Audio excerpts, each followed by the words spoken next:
こんにちは、ゆっくりレ夢ムです。ゆっくりマリサだぜ。今回は、現代で起こった神隠し事件として有名な、マレーシア航空370便墜落事故について解説するぜ。このチャンネルではできる限り、3D の再現 VTR を使って、当時の状況をわかりやすくお伝えしています。ゆっくりしていってね。神隠しってほんと現代でジャンボジェット機が忽然と消えるなんて、狙ってもできないでしょ。当初は誰もがそう思ったぜ。すぐに発見されるだろうと。だが実際には、死ぬほど難航した。レーダーとか監視衛星で簡単にわかっちゃうんじゃないの？別の動画で紹介されてるマレーシア航空17便の撃墜事件、あれもトラックぐらいの大きさの対空ミサイル発射台がいつどこにいたか、アメリカ軍が監視衛星で完全に把握してたじゃない。軍の監視衛星の精度はすごいと思ったわ。その辺どうなのよ？監視衛星が常時捉えているのは軍事基地や政治的な重要拠点、紛争地域であって、何も起こっていない海の上まではカバーしていないようだ。管制基地のレーダーも、近距離ならわかるが、遥か遠い海の上だと航空機側から発信される電波が頼りだ。その電波がなければ管制レーダー側からは航空機の位置情報はつかめない。ノーマークな場所だと意外とわからないもんなのね。ああ。だがそれでも各国は視力を尽くして機体を発見しようとしたし、原因についてもあらゆる考察がなされたぜ。それじゃあ時系列に沿って解説していくぜ。頼むわね。事故機はマレーシア航空の370便だ。乗客乗員合わせて239名が搭乗していた。機体はボーイング777。事故の前月に保守点検を受けたばかりだった。じゃあ機体は絶好調ね。2014年3月20日の0時41分、マレーシアのクアラルンプール国際空港を離陸した。目的地は北京首都国際空港。6時間後の6時30分に到着予定だった。さっきレーダーでは近距離の状況しかつかめないと言ったが、それが理由で航空機とやり取りする管制基地は飛行ルートを進むごとに次々と入れ替わる。370便がベトナム南部を飛行している時には、最も近隣のスバン空港の管制官と進路や天候、高度などについてやり取りしていた。そして午前1時19分、スバン空港の管理エリアをもうすぐ抜けるため、370便の副操縦士はスバン空港の管制官に別れの挨拶をした。続いて午前1時30分、次のエリアの管制官とのやり取りが始まるはずだが、始まるはずが、どうしたの？更新は開始されなかった。370便からの応答はなかった。いきなり油圧の低下を確認しましたとかイオンがしましたみたいな報告はなかったわけね。ああ。救難信号も出ていない。マレーシア政府は370便が何らかの理由で墜落したと判断し、捜索を開始した。レーダーから消失し交信が断絶された地点である東中東の南140キロを捜索した結果、ベトナム人民空軍が油膜、煙の帯を発見した。翌日の3月9日には緊急脱出用のドアも発見された。速攻で発見されてるじゃない。神隠しは？それはこれからだ。ボーイング777には緊急脱出専用のドアはついていない。ドア発見の翌日には、これらの証拠は事故と無関係と断定された。じゃあ何だったのよ。紛らわしすぎる。ていうかベトナム、直接の関係はないのに事故当日に捜索を始めてて、空振りだったにせよ証拠も見つけるなんて、有能すぎない？当のマレーシアはどうしてたの？事故直後、乗客の半数以上は中国籍だったことから、ナジブラザク首相は事故の発生について中国へ謝罪した。そして即刻、捜索機、ヘリコプター、軍艦などを派遣し捜索を始めた。と同時にマレーシア軍の軍事レーダーの解析が行われた。その結果、大変なことが判明する。どうやら、3月8日午前1時19分に最後の更新をした後、370便は方向を反転し、さらに4時間程度も飛び続けた可能性が出てきた。情報は3月8日中に一旦マレーシアの運輸大臣代理に誤報として撤回されたが、3月11日にマレーシア空軍幹部が事実であると語った。なんか色々聞きたいんだけど、まずマレーシアの状況説明が2点3点してるのはなぜ？諸説ある。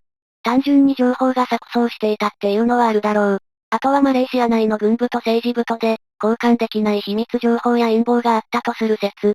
事故が起こった南シナ海は深い領土問題が絡んでおり、自国が不利になる情報は出しにくいが、やはり捜査を進める上では公開せざるを得ない、という葛藤。最後に、軍事レーダーの性能を大っぴらに公開してしまうのは安全保障上の問題がある。の4点ほど考えられるな。軍事レーダーの話は他国にも言えることだ。今回の事件でも中国は3月9日の衛星写真を3月12日に発表して批判されている。また、今回の事件とは無関係だが、アメリカも一時期軍事衛星の情報を公開するときは必ず手書きのイラストに差し替えて公開していた時があった。単純に、捜査最優先、人命最優先とはいけない事情があるのね。国同士が絡むとどうしてもな。わかったわ。次に、マレーシア空軍幹部の方が言うように、370便は更新断絶後、4時間も飛んだってことでいいのかしら。それどういう状況なの？まだ3月11日の時点では、事故の可能性が考えられた。通信機器が故障し、連絡できない状況でそれでもなんとか引き返そうとして、墜落してしまったんじゃないかと。続いての3月13日の ABC ニュースの報道で皆が戦慄した。航空機から管制塔に発信される電波は2種類あるんだが、エーカーズが途切れたのは1時7分、ATC トランスポンダが途切れたのは1時21分だった。時間差があるということは、機体が一瞬で破壊されたのではなく、誰かが人為的に通信を切断した可能性が高まった。人災？この発見により、内部犯行の可能性を考慮し、3月16日には機長、副操縦士の家宅捜索が行われた。続いて4月1日、マレーシア政府から発表があった。当初は370便が管制官との交信終了時に交わした言葉は了解、お休みだったとされていたんだが、実際はお休み、マレーシア370便だと判明したんだ。なお、370便の誰が発した言葉なのかは不明だ。怖い怖い、なんで370便の人が時期にお休みなんて言うのよ。地上の管制官が言うならわかるけど。そうだ。機内はハイジャックされていて犯人が言った説、無理心中する前に機長が言った説、などが浮上した。ちなみに機長は事故の1ヶ月前、なぜか事故の飛行ルートをフライトシミュレーターで模擬飛行していたことがわかっている。それも機長が犯人でいいんじゃないの？いや、ハイジャック説も捨てきれない。調査の結果、乗客のうち2名はそれぞれオーストリア、イタリアのパスポートを持っていたんだが、これらは偽造されたもので、実際はイラン人が乗り込んでいた。また、離陸直前で搭乗をキャンセルした5人組の存在があるなど、乗客側にも疑わしい要素があったんだ。事故から3週間だが、この時点での事故原因は不明だ。次の情報はなんと6年後だ。2020年2月18日、オーストラリアの元首相、トニー・アボット氏が証言した。当時、マレーシア政府内の人物たちから、操縦士の無理心中でほぼ確定、と聞いた。それが誰かは言えない。とのことだ。以上、有力な証拠や証言はいくつかあるものの、結局犯人が断定されることはなかったぜ。ここからは機体の捜索について説明するぜ。頼むわね。アメリカや中国、フィリピン、シンガポール、ニュージーランド、それに日本も、哨戒機や輸送機、船舶などを派遣し、捜索を行った。3月20日にはオーストラリアの衛星写真により、オーストラリア大陸南西2500キロの海洋上で370便と推定される破片を発見した。また追って3月22日、新華社通信がそこからさらに120キロ離れた地点で長さ22メートルにわたる浮遊物を発見したと報じた。しかしこれらが370便の破片であるとの確認までは至らなかった。前述の3月12日発表の中国の衛星写真、こちらも370便の破片であるとの断定までは至らなかった。それらしい破片を各国が発見してはいるものの、はっきり370便のものとは言えない状況が続いているのね。ああ。結局1ヶ月以上探し回ったが、370便と断定できる痕跡は何一つ見つからなかった。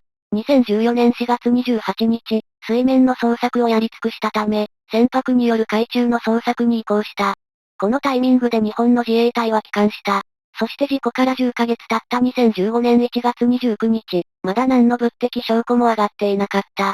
ただし信号などの分析結果より墜落は明らかであるため、マレーシア政府は乗員乗客の生存は絶望的であるとして全員の死亡を認定した。これは神隠し認定するわ。遺体も、何の残骸も見つからないなんて。そして2015年7月29日、ようやく事態が進展する。フランスのレユニオンで、翼の一部や乗客のスーツケースが漂着した。刻印にはボーイング777型機の識別番号が入っていたことから、後に370便の痕跡と認定された。続いて2016年3月21日には南アフリカで、370便のエンジンの破片が回収された。9月13日にマダガスカルに漂着した残骸は焼け焦げていたことから、機内で火災が発生していたのではとの可能性が浮上した。1年以上経ってどんどん見つかってきたわけね。当時あれだけ各国が探して見つからなかったのに。ああ。というかその頃もまだ各国の捜査は続いている。